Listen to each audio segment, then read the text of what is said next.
तो हमने स्टार्ट करा था अपना चैप्टर बैलेंस ऑफ पेमेंट, ठीक है। तो बैलेंस ऑफ पेमेंट में क्या बताया था कि इसमें जितनी भी हमारे देश की दूसरे देशों के साथ इकोनॉमिक ट्रांजैक्शंस होती हैं वो हम इसमें रिकॉर्ड करते हैं सारी की सारी। तो इसके अंदर हम क्या करते हैं, हम दो पार्ट्स में इसको डिवाइड करते हैं, मतलब लेफ़्ट साइड और राइट साइड। लेफ़्ट साइड को हम बोलते हैं क्रेडिट आइटम्स, राइट साइड को हम बोलते हैं डेबिट आइटम्स। क्रेडिट आइटम्स का मतलब होता है जब हमारे पास फॉरेन एक्सचेंज आ रहा है, और डेबिट आइटम्स का मतलब है जब पैसे मतलब फॉरेन एक्सचेंज जा रहे हैं। फिर मैंने बताया था कि इसमें जब ट्रांजैक्शन रिकॉर्ड होती है तो इस बात का ध्यान रखना पड़ता है कि जो ऊपरी हिस्सा है उसमें सिर्फ वही ट्रांजैक्शंस रिकॉर्ड होंगी जो एसेट या लायबिलिटी को अफेक्ट नहीं करेंगी। उसे हम बोलते हैं करंट अकाउंट, जिसमें इनफ्लो होने वाली 4 लिखवाई थी और आउटफ्लो होने वाली भी 4 लिखवाई थी। फिर वो ट्रांजैक्शंस जो इफ़ेक्ट करती हैं एसेट और लायबिलिटी को वो निचले हिस्से में लिखी जाती हैं, जिसे हम बोलते हैं कैपिटल अकाउंट। उसमें भी 2 एग्जाम्पल्स इनफ्लो के लिखवाए थे और 2 एग्जाम्पल आउटफ्लो के लिखवाए थे। फिर मैंने बताया था कि ये जितने भी आइटम्स आपने यहाँ तक लिखे होते हैं हरी लाइन के ऊपर, उसे बोलते हैं अबव द लाइन आइटम्स। फिर इसके बाद एक आइटम होता है जो सरकार करती है, जिसे बोलते हैं बिलो द लाइन आइटम, और वो इसलिए करती है ताकि बैलेंस ऑफ पेमेंट आपका क्या हो जाए, सेम हो जाए, मैच हो जाए। तो बीओपी जो होता है वो इसीलिए हमेशा बैलेंस करता है। तो इस हरी लाइन के नीचे वाले आइटम को हम बिलो द लाइन आइटम बोल देते हैं। फिर इसी से हमारा वो टॉपिक बन गया था कि बीओपी में कितने आइटम्स होते हैं या बीओपी के कंपोनेंट्स क्या होते हैं। तो उसके लिए मैंने कहा था कि आप 5 बातें लिख लेते हो। क्या क्या?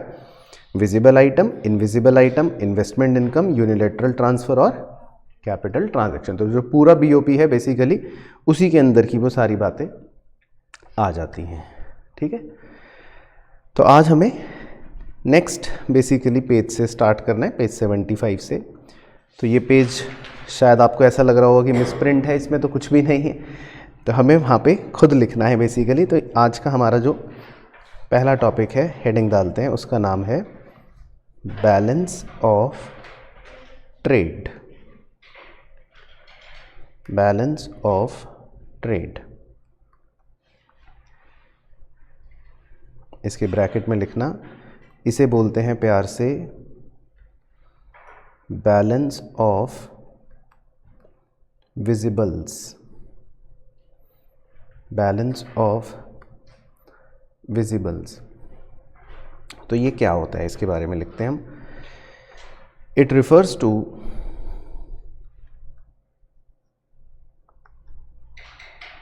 The difference between it refers to the difference between value of goods exported and value of goods imported, full stop. Value of goods exported and value of goods imported। इसमें 2 जगह गुड्स वर्ड आ रहा है, उसे आप highlight कर लेना या block बना लेना। तो it is a difference between value of goods exported and value of goods imported. तो इसी बात को एक मैथमेटिकल फॉर्मूला दे सकते हैं। तो balance of trade is equals to x का मतलब हो गया एक्सपोर्ट, शॉर्ट में एक्स लिखते हैं, export of goods minus M, short में एम लिखते हैं, एम का मतलब इम्पोर्ट्स, इम्पोर्ट्स ऑफ गुड्स। तो ये एक फॉर्मूला बन गया बैलेंस ऑफ ट्रेड का मैथमेटिकल, कि export of goods minus import of goods. तो इसका मतलब क्या हो गया? अब सिंपल सा मतलब है कि जो हमने बैलेंस ऑफ पेमेंट बनाया था पूरा का पूरा, एक बार वहाँ चलते हैं पिछले वाले पेज पर। तो बैलेंस ऑफ पेमेंट जो आपने बनाया था उसमें अगर कोई आदमी सिर्फ ये सोचे कि भाई मुझे पूरे बैलेंस ऑफ पेमेंट के बारे में जानकारी लेने में कोई दिलचस्पी नहीं है, मुझे सिर्फ विजिबल आइटम्स के बारे में इनफ्लो देखना है, तो वो सिर्फ गुड्स का एक्सपोर्ट चेक करेगा कि हमने गुड्स का कितना एक्सपोर्ट कर रखा है। तो हमारे गुड्स का कितना एक्सपोर्ट है, जैसे हमारे एग्जांपल में 100, हमारा इनफ्लो 100 का हो रहा है, और गुड्स का इंपोर्ट हमने कितना कर रखा है 250। तो इसका मतलब हमारे आउटफ्लो जो हो रहे हैं वो हो रहे हैं 250 के। तो अगर किसी आदमी को सिर्फ इतना हिस्सा देखना हो, वो बाकी नीचे के पॉइंट्स ना देखे, सिर्फ गुड्स पर फोकस करे, तो वो बोल सकता है कि हमने 150 का आउटफ्लो करा है। तो जो खाली गुड्स को देखने के लिए बोला जाता है टर्मिनोलॉजी, उसे बोलते हैं बैलेंस ऑफ ट्रेड। तो बैलेंस ऑफ ट्रेड का बेसिकली सिंपल फॉर्मूला बन गया कि गुड्स का जो आपने एक्सपोर्ट करा माइनस गुड्स का जो आपने इंपोर्ट करा, ठीक है ना। तो बेसिकली इसको बोलते हैं बैलेंस ऑफ ट्रेड। फिर इसके नीचे आपको पहला सितारा डाल के लिखना है सरप्लस बीओटी, अगली लाइन में इक्विलिब्रियम बीओटी, और अगली लाइन में deficit BOT is equal to is equal to is equal to. तो तीन छोटी छोटी टर्मिनोलॉजीज बन गई यहाँ पर। एक बन गया सरप्लस बैलेंस ऑफ ट्रेड, एक बन गया इक्विलिब्रियम बैलेंस ऑफ ट्रेड, और एक बन गया डेफिसिट बैलेंस ऑफ ट्रेड। तो इज इक्वल टू के बाद आपको लिखना है एक्स ऑफ गुड्स, और एक उंगली की जगह छोड़ के एम ऑफ गुड्स। तो इसको रिपीट कर लो बाकी दोनों में भी, एक्स ऑफ गुड्स, एक उंगली की जगह छोड़ के M of goods, then again X of goods, और एक उंगली की जगह छोड़ के एम ऑफ गुड्स। एक्स मतलब एक्सपोर्ट ऑफ गुड्स, एम मतलब इंपोर्ट ऑफ गुड्स, ठीक है। बाकी अपने दोबारा से कॉन्सेप्चुअल रिवीजन के लिए बता देते हैं। जब हम एक्सपोर्ट करते हैं गुड्स का, तब हमारे पास क्या आता है इनफ्लो, और जब हम इंपोर्ट करते हैं गुड्स का, तब हमारे पास से क्या जाता है, मतलब आउटफ्लो, पैसा बाहर जाता है ना। तो अब आपको सिंपल से तुक्के मारने हैं लॉजिकल वाले। सरप्लस बैलेंस ऑफ ट्रेड कब कहा जाएगा, जब इनफ्लो क्या होगा आउटफ्लो से ग्रेटर होगा, राइट। तो पहले में आपको लगाना है ग्रेटर का साइन। तो सरप्लस तब कहा जाता है जब एक्सपोर्ट ज़्यादा होते हैं और इंपोर्ट कम होते हैं। इक्विलिब्रियम बैलेंस ऑफ ट्रेड कब कहा जाएगा, जब बराबर होंगे दोनों इनफ्लो और आउटफ्लो। और डेफिसिट बैलेंस ऑफ ट्रेड कब कहा जाएगा, जब हाँ इंपोर्ट्स ज़्यादा होंगे यानी कि एक्सपोर्ट कम होंगे तब। तो ये तीन टर्मिनोलॉजीज़ अकॉर्डिंग टू मैथमेटिक्स ही बन गई सीधी सीधी। तो सरप्लस का मतलब हो गया कि आपका इनफ्लो ज़्यादा है, इक्विलिब्रियम का मतलब हो गया आपका इनफ्लो बराबर है आउटफ्लो के, और डेफिसिट का मतलब हो गया आपका इनफ्लो कम है आउटफ्लो के, ठीक है। तो हमारे एग्जाम्पल में एक बार दोबारा चलते हैं। हमारे एग्जाम्पल में आप बताओगे कि हमारे देश में बैलेंस ऑफ ट्रेड क्या था, बताइए।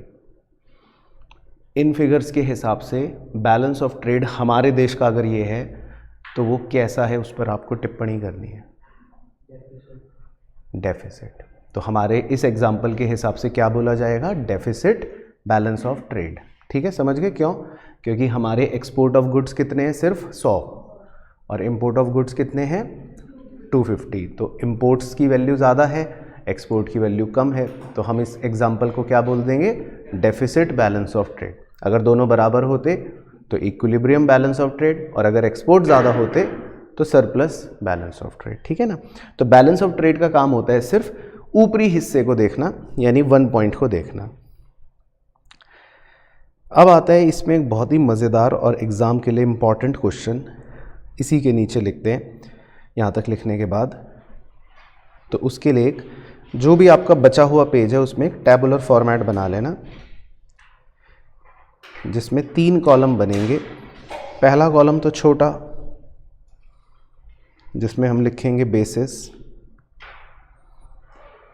दूसरे कॉलम का नाम होगा BOP मतलब बैलेंस ऑफ पेमेंट, और तीसरे कॉलम का नाम होगा BOT मतलब बैलेंस ऑफ ट्रेड। तो एग्ज़ाम का एक बहुत ही सुपर हॉट क्वेश्चन है ये कि बैलेंस ऑफ पेमेंट और बैलेंस ऑफ ट्रेड का डिफरेंस बताओ। ठीक है, 4 नंबर तक में भी पूछ लिया जाता है। तो हम इनके डिफरेंसेस लिखेंगे कुछ कि इनमें क्या डिफरेंस है, बैलेंस ऑफ पेमेंट और बैलेंस ऑफ ट्रेड में। तो पहला बेसिस लिखना है आपको मीनिंग। सबसे पहले आप डिफरेंस बताओगे बेसिस के आधार पे meaning.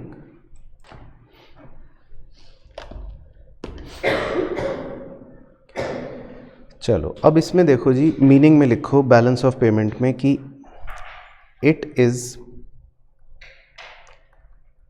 A systematic record of all economic transactions. It is a systematic record of all economic transactions between residents of one country with rest of the world. तो BOP का meaning तो वो आ गया जो आपने BOP के मीनिंग में starting में लिखा था, ठीक है, पहले दिन। और बैलेंस ऑफ ट्रेड के मीनिंग में आप क्या लिखोगे, जो आपने अभी अभी ऊपर थोड़ी देर पहले लिखा, वो आ जाएगा कि it refers to the difference between value of goods exported and value of goods imported, value of goods exported and value of goods imported। ठीक है, तो पहला मीनिंग तो सिंपल हो गया जो सेम है। दूसरा बेसिस है कंपोनेंट्स, कि भाई किसके क्या कंपोनेंट्स हैं। तो बैलेंस ऑफ पेमेंट में लिखना है BOP includes, balance of payment के कंपोनेंट्स क्या क्या होते हैं बताओ। Visible items, invisible items, investment income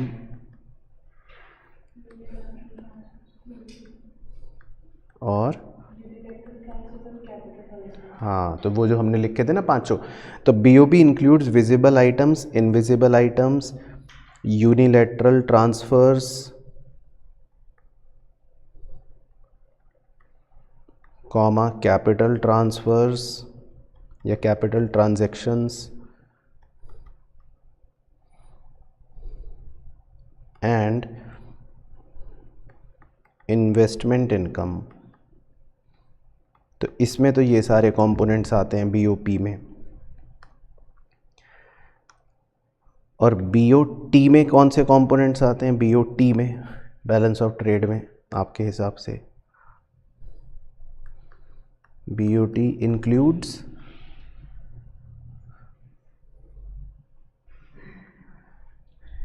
तो बड़ा बड़ा लिखते हैं, BOT includes only visible items, क्योंकि बैलेंस ऑफ ट्रेड मतलब आप सिर्फ किसका निकालते हो, गुड्स का, है ना। बैलेंस ऑफ ट्रेड का मतलब ही क्या होता है, सिर्फ गुड्स।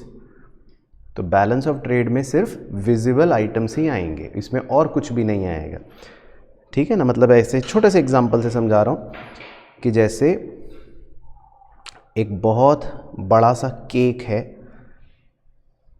उस बहुत बड़े से केक में आपको पता ही है कि बहुत सारी चीज़ें होती हैं, कुछ कुछ कुछ कुछ। तो ऊपर जो एक चेरी लगी होती है लाल रंग की, तो वो चेरी जो है वो तो है बैलेंस ऑफ ट्रेड, लेकिन ये जो पूरा केक है, ये पूरा केक क्या है, BOP, बैलेंस ऑफ पेमेंट। तो बैलेंस ऑफ पेमेंट में तो सारे कंपोनेंट्स आ गए, लेकिन उन सारे कंपोनेंट्स में से बस जो खाली विजिबल आइटम होता है उसको बोलते हैं बैलेंस ऑफ ट्रेड। तो बैलेंस ऑफ ट्रेड बहुत ही छोटा कॉन्सेप्ट हो गया, उसके अंदरूनी हिस्से का कॉन्सेप्ट हो गया। फिर तीसरा बेसिस है कैपिटल ट्रांजैक्शंस। तो ये आपसे ओरली सुन लेते हैं। तो पहले ये बताओ, दोनों में से कौन कैपिटल ट्रांजैक्शन रिकॉर्ड करता है? बीओपी। तो इसमें लिखना है it records capital transactions. BOP जो है वो कैपिटल ट्रांजैक्शंस को रिकॉर्ड करता है। और बीओटी में लिखना है it does not record capital transactions. ये नहीं रिकॉर्ड करता, it does not record capital transactions, ये नहीं रिकॉर्ड करता क्योंकि इसमें तो आते ही खाली विजिबल आइटम है, तो ये कैपिटल ट्रांजैक्शंस रिकॉर्ड ही नहीं करता। अगला बेसिस, ये सबसे छोटा बेसिस है कॉन्सेप्ट। ये तो अभी मैंने केक वाले एग्जांपल में बताया ही था। तो कौन वाइडर है और कौन नैरो है? हाँ, तो it is a wider concept. BOP एक बड़ा कॉन्सेप्ट है, इसमें बहुत सारी चीज़ें आती हैं, बड़ा केक है। और BOT it is a narrow concept, ये बहुत ही छोटा कॉन्सेप्ट है, ये तो सिर्फ उस केक पे लगी चेरी है। तो it is a narrow concept. और पांचवा बेसिस बहुत ही इम्पॉर्टेंट बेसिस है सेटलमेंट। इस पे आप अलग से तारे लगा लेना, ये हॉट्स क्वेश्चन में या 1 नंबर एमसीक्यू में अकेला ये पॉइंट पूछ लेते हैं। तो पहले लिख लो फिर समझाता हूँ। इसमें लिखना unfavourable BOP can be met by BOT. और इधर लिखना unfavourable BOT can not be met by BOP. हाँ जी, तो इसका मतलब बताइए। अनफेवरेबल बीओपी कैन, इसमें कैन नॉट लिख लेना, मैंने कैन लिखवा दिया, can not, can not. Unfavourable BOP can not कर लेना बी मेट बाय बीओटी। और दूसरी तरफ लिखा है अनफेवरेबल बीओटी कैन कर लेना, उसको कैन कर लेना, मैंने उधर कैन नॉट लिखवा दिया, कैन लिख लेना, कैन भी मेट बाय बीओपी। ठीक है ना। तो अब इसको देख लेते हैं। तो पहले मैं इधर वाला समझा देता हूँ। Unfavourable BOP can not be met by BOT, इसका क्या मतलब है? देखो, बीओपी अनफेवरेबल कब आता है? हम अपने ओरिजिनल बीओपी को ही अगर पकड़ लें, ठीक है। तो अब देखो, हमारा जो बीओपी है, बीओपी मतलब था कंप्लीट सब कुछ। तो जब हमने सब कुछ कंप्लीट बीओपी बनाया था, तो कंप्लीट बीओपी में टोटल रिसिप्ट कितने थे? 2100। और टोटल पेमेंट कितने थे? 2500। तो जब हमने कंप्लीट बीओपी बनाया था, तो वैसे हमारा कंप्लीट बीओपी अनफेवरेबल है। अनफेवरेबल का मतलब है कि आउटफ्लो ज़्यादा है। अब इस सिचुएशन को बीओटी बेचारा दूर नहीं कर सकता। क्या बीओटी कुछ कर सकता है इसके बारे में? बीओटी कुछ कर सकता है? कुछ नहीं कर सकता। जैसे मतलब ये कि अगर मान लो वो पूरा केक आपका सड़ा हुआ है, खराब है, बासी है, ठीक है, तो पूरा बीओपी मान लो अनफेवरेबल चल रहा है, तो उस केक पर ऊपर लगी वो चेरी बहुत टेस्टी है, मज़ा आ गया, लेकिन उससे कुछ होगा क्या? नहीं होगा ना। तो जब बीओपी अनफेवरेबल होता है, तो अकेला बीओटी जो है वो उसकी भरपाई तो नहीं कर सकता, उसको मेट तो नहीं कर सकता, उसका कुछ भी नहीं कर सकता, क्योंकि वो तो उसका एक बहुत छोटा हिस्सा है। बात समझ आ रही है? तो अगर मान लो किसी व्यक्ति के पूरे शरीर में बड़ी बीमारी लग गई, उसका पूरा शरीर जो है वो बेकार हो गया फॉर एग्जाम्पल, तो उसके शरीर की ये छोटी सी उंगली काम कर रही है, तो इससे क्या सब कुछ ठीक हो सकता है क्या? नहीं हो सकता ना। तो यही बात अंग्रेजी में लिखी हुई है कि अनफेवरेबल BOP, मतलब कि जो बड़ा पूरा शरीर है या बड़ा पूरा जो केक है वो अनफेवरेबल है, can not be met by BOT, मतलब BOT उसकी भरपाई नहीं कर सकता, BOT उसका कुछ कवर अप नहीं कर सकता। ठीक है, अब उधर वाला पढ़ो। उधर वाले में लिखा है unfavourable BOT can be met by BOP। अब इसका मतलब क्या है? इसका मतलब ये है कि जैसे मान लो हमारा BOT अनफेवरेबल है। BOT का मतलब हो गया कि आपके एक्सपोर्ट ऑफ गुड्स कितने थे, मान लेते हैं 100, और आपके इंपोर्ट ऑफ गुड्स कितने थे, मान लेते हैं 250। तो आपका अभी बैलेंस ऑफ ट्रेड का आंसर कितना आएगा? अगर आप बैलेंस ऑफ ट्रेड निकालोगे तो क्या आएगा? -150, यही आएगा। या इसको आप यही कह सकते हो कि ये डेफिसिट है। डेफिसिट को क्या बोल सकते हैं? अनफेवरेबल है। ठीक है, अब अगर इसमें गड़बड़ है, BOT अनफेवरेबल है, तो अभी दुखी होने की जरूरत नहीं है आपको, क्योंकि इसकी भरपाई करी जा सकती है। इसकी भरपाई कौन कर सकता है? BOP कर सकता है। कैसे कर सकता है? क्योंकि अभी और भी चीजें आनी बाकी हैं। क्या पता आपकी एक्सपोर्ट ऑफ सर्विस 300 हो और इंपोर्ट ऑफ सर्विस 100 हो, और मान लेता हूं बाकी और कुछ भी नहीं है, फॉर एग्जांपल बाकी सब 0-0 ले लेते हैं। तो अब अगर आप BOP निकालोगे, BOP के हिसाब से अगर आप टोटल रिसिप्ट देखोगे तो कितनी बन जाएगी? 400। और टोटल पेमेंट कितनी बन जाएंगी? 350। तो अगर आपसे कोई बैलेंस ऑफ पेमेंट पूछे कि क्या है, तो क्या है? 50 फेवरेबल है, मतलब 50 पॉजिटिव है। तो जो ऊपर नेगेटिविटी थी भी, वो अब टोटैलिटी में देख के तो ठीक हो गई। तो अगर मेरी इस छोटी उंगली में थोड़ी सी चोट भी लग गई, ये खराब भी हो गई, लेकिन फिर भी बाकी सब चीजें ठीक काम कर रही हैं, बाकी सब बढ़िया हैं, तो मैं कवर अप कर लूंगा। बात समझ आ रही है? तो BOT जो होता है वो तो एक बहुत छोटा कॉन्सेप्ट है। तो BOT अगर अनफेवरेबल भी है तो उसकी भरपाई कौन कर सकता है? BOP। तो मेरी इस छोटी उंगली में अगर चोट भी है तो इसकी भरपाई बाकी मेरे शरीर के अंग कर लेंगे। लेकिन अगर BOP अनफेवरेबल है, अगर मतलब बड़ी चीज खराब है, तो छोटी चीज उसमें कुछ नहीं कर पाएगी। तो समझ आ गया इस पॉइंट का मतलब?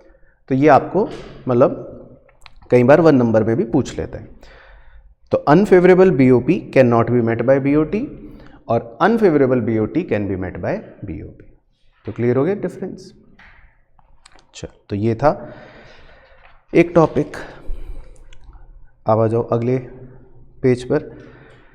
अब 2 टॉपिक बहुत ही इंपॉर्टेंट हैं, मतलब important in the sense exam के लिए भी, और वो भी हमारे BOP के ही कंपोनेंट्स से बने हैं। पहले टॉपिक का नाम है, लिखते हैं heading, components of current account of BOP। कई बार ये भी क्वेश्चन पूछ लेता है, यानी कि क्वेश्चन का रूप है कि मुझे करंट अकाउंट के कंपोनेंट्स बताओ। क्वेश्चन ये कह रहा है, तो क्वेश्चन का रूप है कि करंट अकाउंट के कंपोनेंट्स बताओ, components of current account of BOP। तो अब एक तरीका तो है कि रटना शुरू करें हम, और एक तरीका है कि जो आपने ओरिजिनल BOP बनाया था आप वहां से भी देख सकते हैं। तो वहां से देखें एक बार। तो जो हमने ओरिजिनल BOP बनाया था वो इसीलिए बनवाया था ताकि कभी भी रेफर करना हो चैप्टर में तो हम यहाँ से देख सकें। तो क्वेश्चन ने ये पूछा है कि मुझे करंट अकाउंट ऑफ BOP के कंपोनेंट्स बताओ। मतलब सिर्फ कौन से हिस्से के कंपोनेंट्स पूछना चाहता है? वो ऊपरी हिस्से के, इस पीले रंग के हिस्से के। हमें नीचे हिस्से के नहीं बताने, इसके नहीं बताने। तो क्वेश्चन बस ये पूछ रहा है कि मुझे करंट अकाउंट ऑफ BOP के कंपोनेंट्स बताओ। तो आप क्या बताओगे कंपोनेंट्स? कितने कंपोनेंट्स बताओगे? 4। पहला कंपोनेंट क्या होगा, एक बार ओरली बोल दो। Export of goods and import of goods, मतलब वो दोनों 1-1 कवर हो जाएंगे। Second component export of service and import of services 2 cover हो जाएगा। Number 3 investment income received and investment income paid 3 cover हो जाएगा। और नंबर 4 यूनिलैटरल ट्रांसफर रिसीव्ड या पेड। बस तो यही आंसर लिखना है हमें, तो मतलब आपको रटना नहीं है, उससे ही आंसर बन गया। तो लिख लेते हैं, 4 कंपोनेंट्स हैं इसके। नंबर 1 पहला कंपोनेंट है export and import of goods, bracket में that is visibles. Number 2 export and import of services,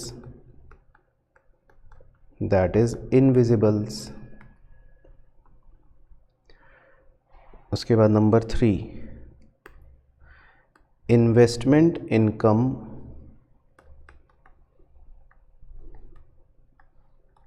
received by residents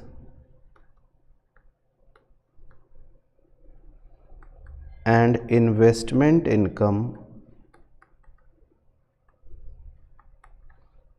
paid to non-residents। ये नंबर 3 कवर हो गया। और नंबर 4 यूनिलैटरल ट्रांसफर्स received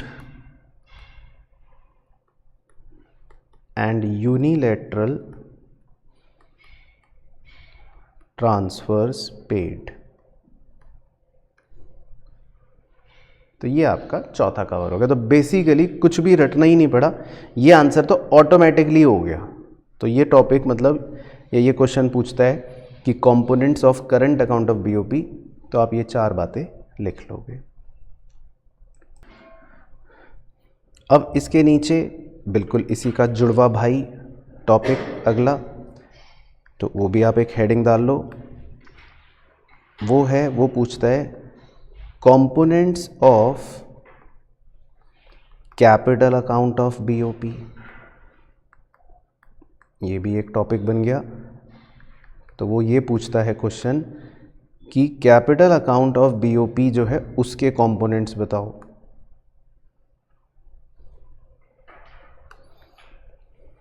तो ये थोड़ा सा ज़्यादा इंपॉर्टेंट है ऊपर वाले से, तो इस पर आप इंपॉर्टेंट मेंशन कर लेना, आपके एग्जाम के लिए ज़्यादा रेलिवेंट है।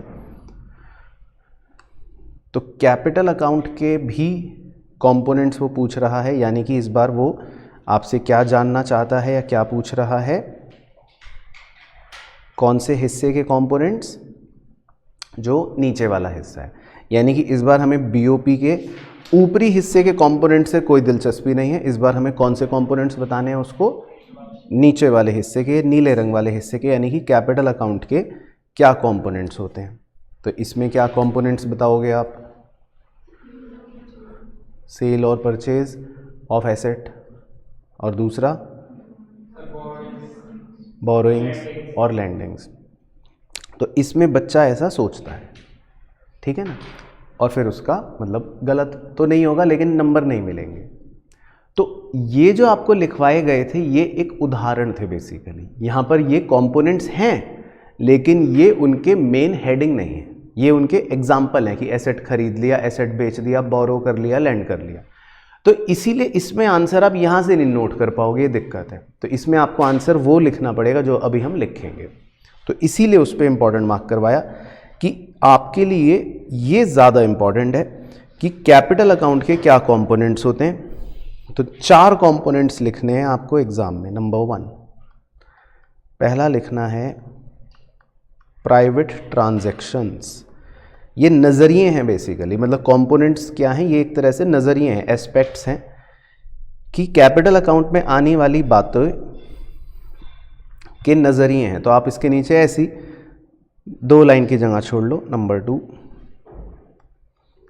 Official transactions. तो पहले हम इन 2 नज़रियों को समझते हैं कि ये क्या है। तो प्राइवेट ट्रांजैक्शंस और ऑफिशियल ट्रांजैक्शंस। तो देखो स्टार्टिंग से दोबारा याद करो कैपिटल अकाउंट के अंदर हम कौन से आइटम्स लिखते थे, पहली बात तो ये पता होना चाहिए कौन से आइटम्स लिखते थे जो एसेट और लायबिलिटी को अफेक्ट करते थे। तो अब हम इसमें दो नजरिए जो डाल रहे हैं वो दो नजरिए हैं, प्राइवेट ट्रांजैक्शन और ऑफिशियल ट्रांजैक्शन। अब इसका क्या मतलब है? हाँ, ऑफिशियल मतलब गवर्नमेंट का और प्राइवेट मतलब हो गया मान लो आपका, मेरा या मुकेश अंबानी साहब का। तो अब अगर मान लो मुकेश अंबानी जी ने कोई घर खरीदा दुबई में या कोई एसेट खरीदा उन्होंने या एसेट बेचा, तो उस ट्रांजैक्शन को हम कौन सी ट्रांजैक्शन मानेंगे? पहली वाली। लेकिन अगर सरकार ने या सरकार की किसी ऑफिशियल बॉडी ने कोई घर खरीदा, या घर तो नहीं खरीदेगी वो, लेकिन कोई इन्वेस्टमेंट करी या कोई एसेट खरीदा या बेचा, तो उसको कौन सी ट्रांजैक्शन मानेंगे? ऑफिशियल वाली। तो हमें ट्रांजैक्शन के नजरिए के हिसाब से कंपोनेंट बताने, तो आप इसमें लिख लो, प्राइवेट ट्रांजैक्शन में डैश डाल के लिख लो, those transactions which affect asset or liability by individual businesses,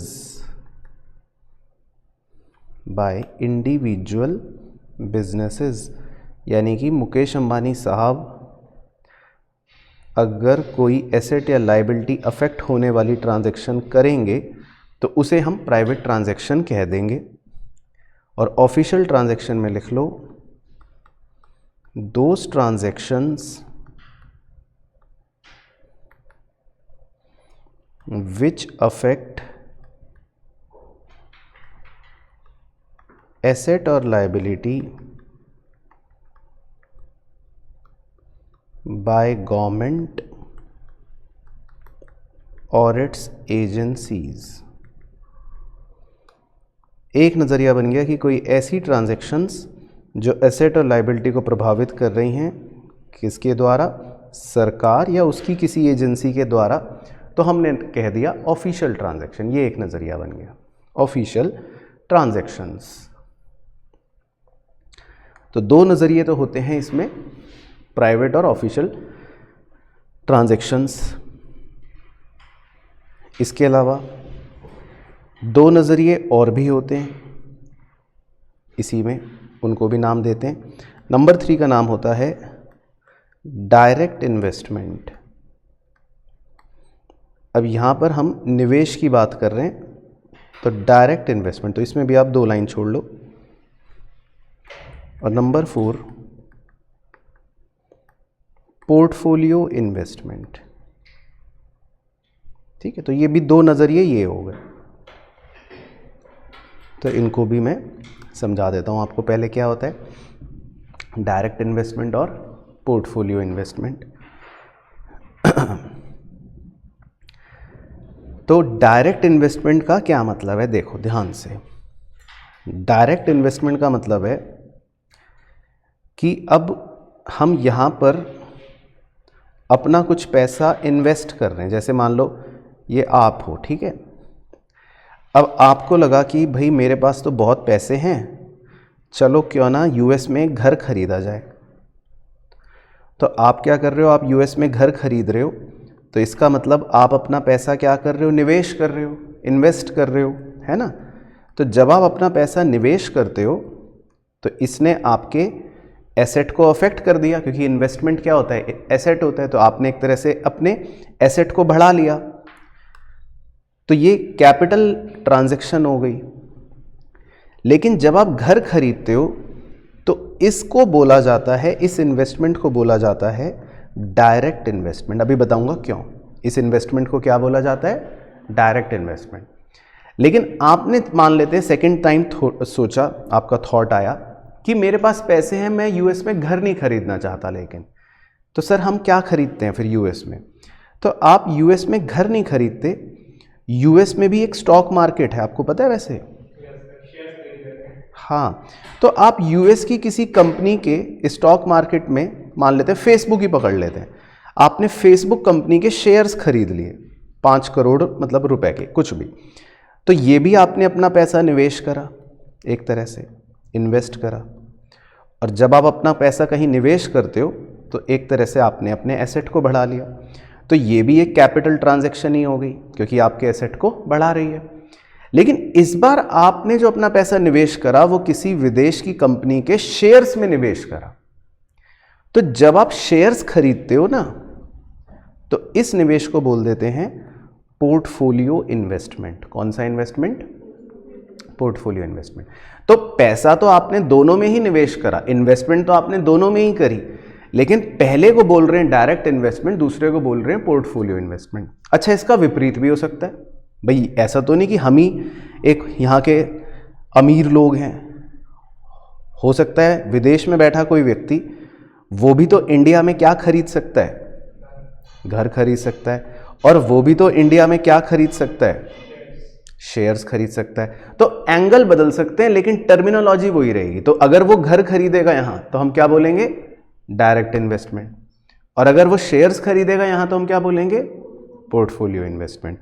तो आई डोंट नो आपने कभी सुना हो, दो टर्मिनोलॉजीज होती हैं इकोनॉमिक न्यूज़ वगैरह में आती हैं। एक को बोलते हैं एफडीआई और एक को बोलते हैं एफआईआई। एफडीआई मतलब होता है फॉरेन डायरेक्ट इन्वेस्टमेंट। तो फॉरेन डायरेक्ट इन्वेस्टमेंट का मतलब होता है ये कि उसने यहाँ पे घर खरीद लिया। और दूसरा होता है एफआईआई, मतलब फॉरेन इंस्टीट्यूशनल इन्वेस्टमेंट, बताया होगा पहले कहीं। तो एफआईआई का मतलब होता है कि उन्होंने यहाँ पे शेयर्स खरीद लिए।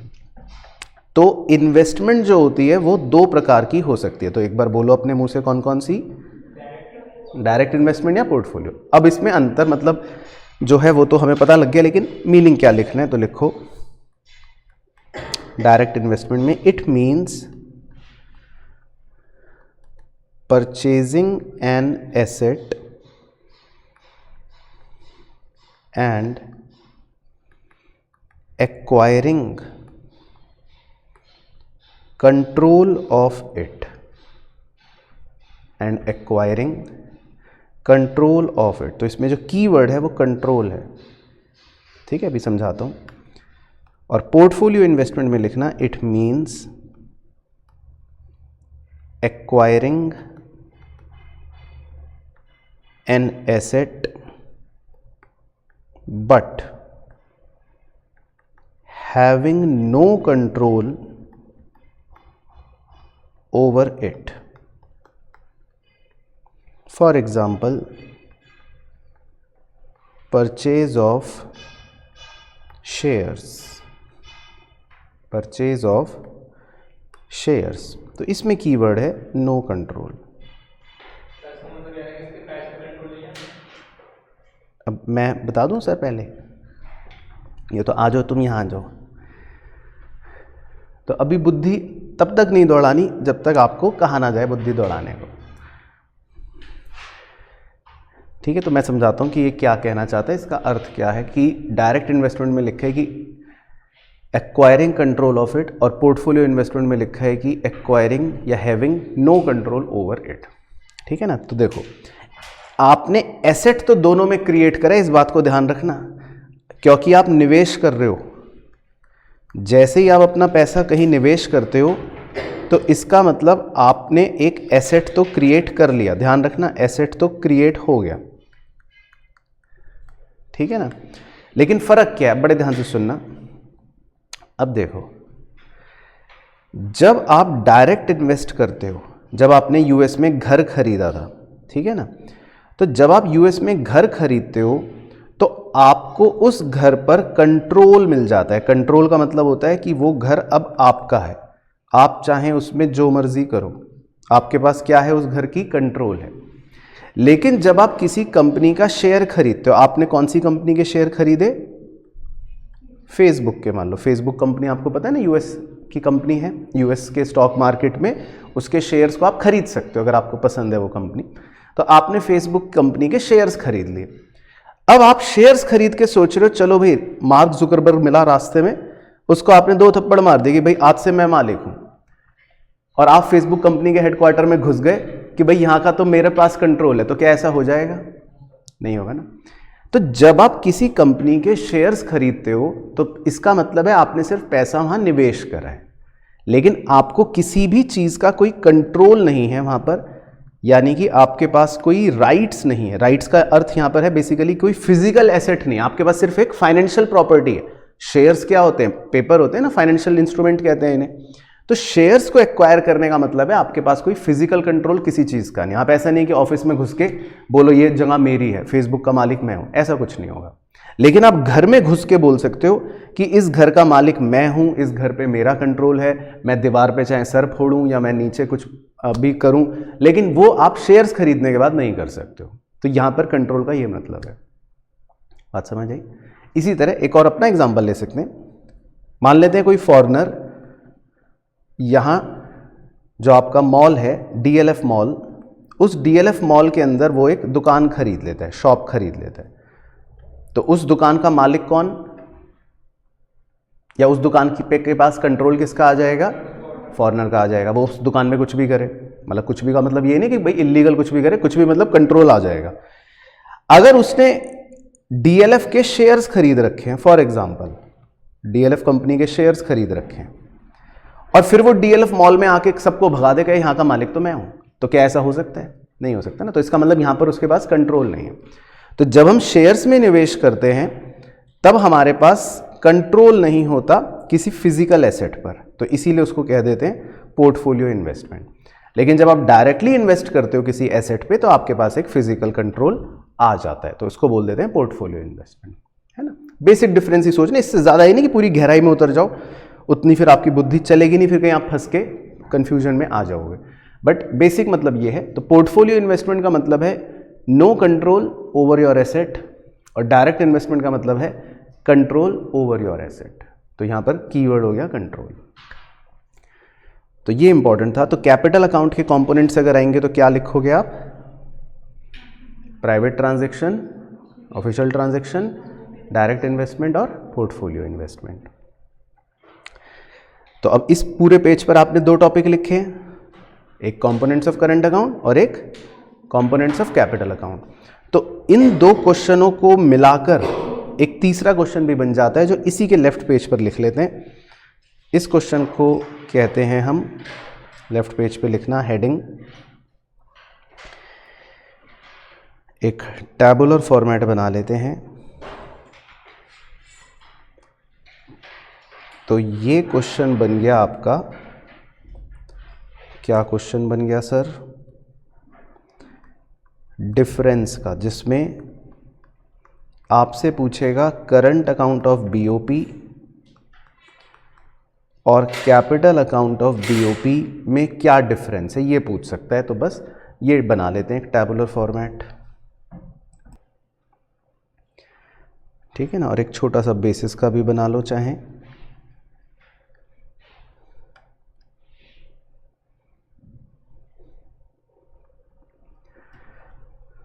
चलो तो लिखते हैं। तो सबसे पहले मीनिंग,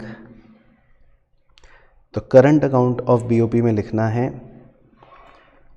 इट रिकॉर्ड्स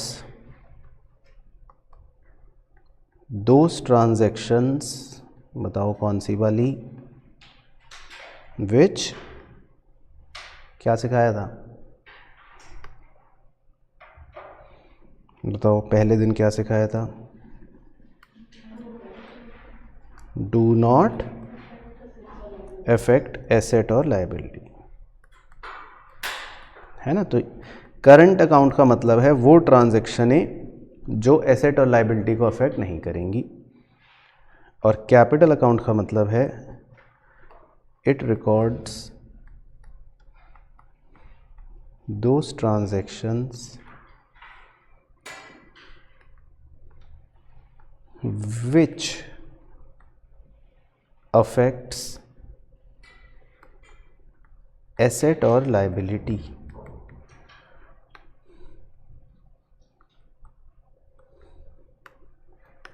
है ना। तो पहला तो ये बेसिक मीनिंग वही है जो सबसे मूल डिफरेंस है। दूसरा रिकॉर्ड्स, तो करंट अकाउंट में लिखना है it records export of goods and services, comma import of goods and services,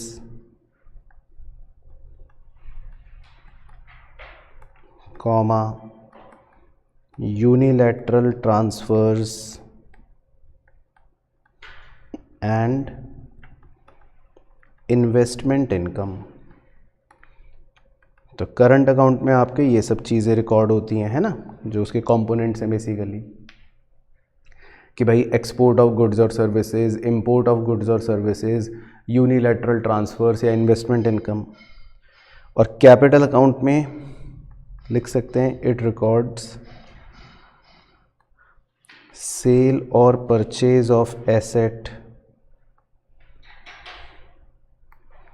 comma borrowings और लेंडिंग्स एटसेट्रा। इसमें ये सब चीज़ें रिकॉर्ड करते हैं। तो ये एक डिफरेंस बन गया। उसके बाद कॉन्सेप्ट, तो कॉन्सेप्ट पे मारो तुक्का।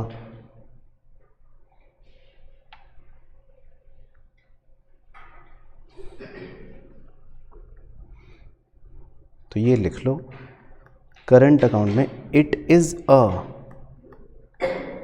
फ्लो कॉन्सेप्ट, और कैपिटल अकाउंट में it is a stock concept. तो सर ये तो हम भूल गए, नेशनल इनकम में बहुत जन्मों पहले पढ़ा था। तो एक बार याद करवा देता हूँ, फ्लो कॉन्सेप्ट किसे कहते हैं, स्टॉक कॉन्सेप्ट किसे कहते हैं। फ्लो कॉन्सेप्ट होता है मतलब जो चलता रहता है, जिसको आप over a period of time measure करते हो, पानी की तरह। हाँ। और स्टॉक कॉन्सेप्ट जो होता है वो होता है जिसको आप एट ए पर्टिकुलर पॉइंट पे मेजर करते हो। अब जैसे आप कोई एसेट खरीदते हो, कैपिटल ट्रांजैक्शन है, तो आपके पास एसेट कितना है वो एक पर्टिकुलर पॉइंट पर मेजर कर लेंगे, है ना। लेकिन जो करंट अकाउंट की ट्रांजैक्शन है कि आप इंपोर्ट एक्सपोर्ट करते रहते हो या यूनिलैटरल ट्रांसफ़र करते रहते हो, इन्हें हम over a period of time measure करते हैं कि 1 साल में कितना इंपोर्ट करा, 2 साल में कितना एक्सपोर्ट करा। तो ये एक फ्लो कॉन्सेप्ट हो गया, है ना। तो ये भी हमसे पूछ सकता है। और चौथा बेसिस और चौथा डिफरेंस लिख सकते हैं, कंपोनेंट्स, मतलब एक अलग नज़रिए से। ये भी बढ़िया पॉइंट है, कंपोनेंट्स। तो करंट अकाउंट में लिखने हैं कंपोनेंट्स BOT। तो BOT क्या था, full form balance of trade, है ना। एंड ये तो आपने पढ़ा ही नहीं, अगला वाला जो लिख रहे हो, एंड BOI, ये कौन सी चिड़िया का नाम है ना। तो इसकी फुल फॉर्म लिख लो, बैलेंस ऑफ इनविजिबल्स। तो ये मैं दिखाता हूँ आपको मेन BOP में जाके अभी कि मैं क्या कह रहा हूँ। हाँ, सर्विसेज, जल गई बत्ती दिमाग की। तो BOI है ना, तो 2 कंपोनेंट्स हैं। नहीं नहीं, BOI। तो ये देखो, करंट अकाउंट में जो आपको एक कॉन्सेप्ट तो पढ़ाई था आज, एक्सपोर्ट और इंपोर्ट ऑफ गुड्स को, इसको खाली इतने 1 वाले हिस्से को क्या बोलते हैं, बैलेंस ऑफ ट्रेड बोलते हैं। लेकिन इसी तरह जो 2 वाला हिस्सा होता है, हालांकि इसकी डिटेल आपके सिलेबस में नहीं है ज़्यादा, लेकिन फिर भी इतनी तो पता ही होनी चाहिए। तो इसी तरह अगर हम 2 वाले हिस्से की बात करेंगे, तो यानी कि जिसमें सर्विसेज का एक्सपोर्ट और सर्विसेज का इंपोर्ट करेंगे बात, तो इसको क्या बोल देते हैं, बैलेंस ऑफ इनविजिबल। तो बैलेंस ऑफ ट्रेड और बैलेंस ऑफ इनविजिबल ये दोनों करंट अकाउंट का कंपोनेंट है, इसके अंदर आ रहे हैं। समझ आ गया, बैलेंस ऑफ ट्रेड और बैलेंस ऑफ इनविजिबल। और कैपिटल अकाउंट के कंपोनेंट्स में आप वो लिख सकते हो जो आपने अभी लिखे थे, प्राइवेट ट्रांजैक्शंस, और कौन से लिखे थे बताओ, कॉमा ऑफिशियल ट्रांजैक्शंस, और क्या नज़रिया लिखा था, direct investment and portfolio investment. तो कैपिटल अकाउंट के अंदर ये सब हमारे हो सकते हैं क्या, कंपोनेंट्स।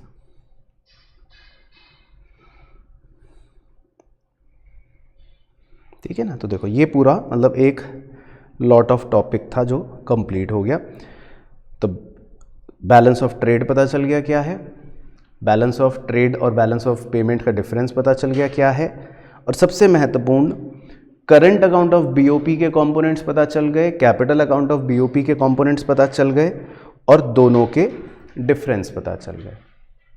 तो क्लियर हो गया। चलो